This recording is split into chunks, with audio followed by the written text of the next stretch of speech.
ओम श्री गणेशाय नमः। हरे कृष्णा। राधे राधे।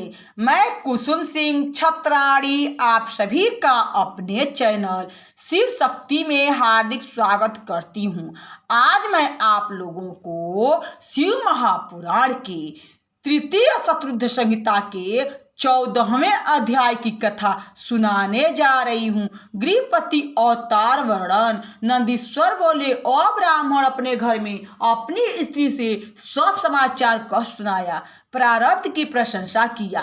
समय पर उसकी स्त्री गर्भवती हुई। ब्राह्मण ने गर्भाधान संस्कार किया, समय समय की सब विधियां की, गृह सूत्र की विधि की, पुंसवन संस्कार किया। 8वें महीने में गर्भ की वृद्धि करने वाला सीमंतोन्नयन संस्कार किया, जिससे गर्भ की वृद्धि हो।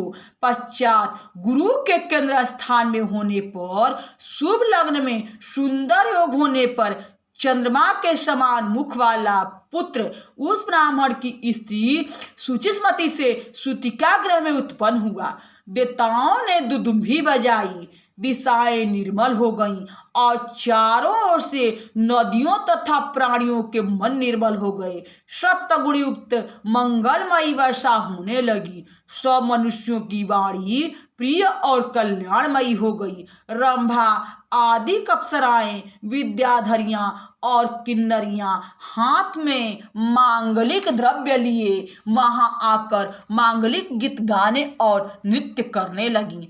मरीचि, अत्रि, पुलक, पुलस्त्य, करतु, अंगिरा, वशिष्ठ, कश्यप, अगस्त्य, विभांड, लोमस, लोमचरण, भरद्वाज, गौतम, भृगु, गालव, गर्ग, जातुकर्ण्य, पराशर, आपस्तंभ, याज्ञवल्क्य, दक्ष, वाल्मीकि, मुद्गल, सातातप, लिखित, शिलाद, शंख, जमदग्नि, समर्थ, मतंग, भरत, अंशुमान, व्यास, कात्यायन, कुत्स, शौनक, ऋष्यशृंग, दुर्वासा, सूचि, नारद, तुम्बरु,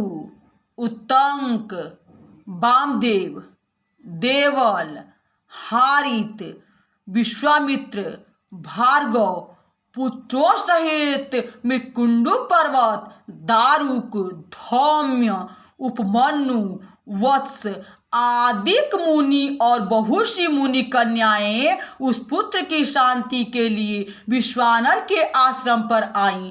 बृहस्पति सहित ब्रह्मा तथा विष्णु, नंदी और भृंगी गणों सहित पार्वती तथा शिव जी, महेंद्र आदि देवता तथा पातालवासी नाग अनेक प्रकार के रत्नाति लिए नदियों सहित समुद्र और अनेक स्थावर पर्वतादि जंगम रूप धारण कर उस महोत्सव में आए। बिना समय के भी चांदनी सी हो गई। ब्रह्मा जी ने बालक का जात कर्म संस्कार किया और श्रुतियों को विचार कर उसके अनुरूप उसका गृहपति नाम रखा। उसकी रक्षा का उपाय किया तथा बहुत सा आशीर्वाद दिया। शिवादिक देवता अपने वाहनों पर चढ़कर अपने धाम को गए। सबने सुचिस्मति के भाग्य की प्रशंसा की और कहा कि शिव भक्त धन्य हैं, जिनके अर्चन से आज स्वयं शिव एवं रुद्र ही इनके घर प्रकट हुए। वह गृहस्थ धन्य है जिसके पुत्र हो। पुत्र ही से वह लोकों को जीतता है, जिसके पुत्र नहीं उसका गृह शून्य है। अपुत्र का तप खंडित है। अपुत्र से घर पवित्र नहीं होता। पुत्र प्राप्ति से बढ़कर कोई प्राप्ति नहीं। लोक परलोक में न पुत्र से अधिक सुख, न पुत्र से अधिक मित्र। पश्चात पिता ने उस बालक के समय समय पर होने वाले सभी यथोचित संस्कार किए। 5वें वर्ष में यज्ञोपवीत किया। फिर उपाकर्म करके एक ही वर्ष में सांगोपांग कर्म से 100 वेदों को पढ़ा दिया। और जब वह बालक 9 वर्ष का हुआ तो माता पिता की सेवा में रत उस बालक को देखने के लिए नारद जी वहां आए और उसके भाग्य वैभव को देखा तथा यह कहा कि इसके और सब भाग्य तो अच्छे हैं, परंतु 12वें वर्ष में इसको बिजली और अग्नि से भय है। ऐसा कहकर नारद जी चले गए। यहाँ शिव महापुराण के तृतीय शत्रुघ्न संहिता के 14वें अध्याय की कथा समाप्त हुई। बोलो शंकर भगवान की जय। हरे कृष्णा। राधे राधे।